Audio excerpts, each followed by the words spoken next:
أسرار صادمة وكواليس إنسانية مبكية يرفع عنها الستار لأول مرة. النجم إمام عاشور يفتح قلبه ويكشف عن أيام قاسية وتضحيات مريرة عاشتها أسرته خلف الكواليس. إمام بكى وهو يتذكر أصعب فترات حياته قائلا: كنت مفلس ومعيش غير 20 جنيه وأمي فدتني بروحها عشان أعيش.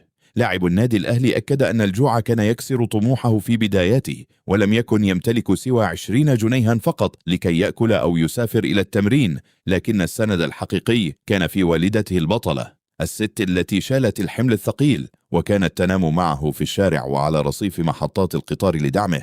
إمام فجر المفاجأة عن اللحظة التي غيرت حياته ولن ينساها أبدا، عندما تعرضوا لحادثة طريق مرعبة ونهاية مأساوية محققة. الأم في تلك اللحظة القاتلة لم تفكر في نفسها إطلاقا، بل قامت بكسر الزجاج بيديها العاريتين حتى انخلع كتفها، وبكل ما أوتيت من قوة رمت بإمام خارج السيارة لإنقاذ حياته وتفديه بروحها، بينما نقلت هي للمستشفى في حالة حرجة وصعبة للغاية. إمام عاشور اختتم كلماته المؤثرة مؤكدا أنه عندما مسك أول 250 جنيها في حياته لم يرتاح باله حتى قام بالتحويش واشترى لها هدية ذهبية كجزء بسيط من رد الجميل. شاركونا تعليقاتكم ودعواتكم لوالدة النجم إمام عاشور، وتابعونا دائما في الحدث نيوز 1 والحدث نيوز 2 لتغطية مستمرة وأسرع على مدار الساعة.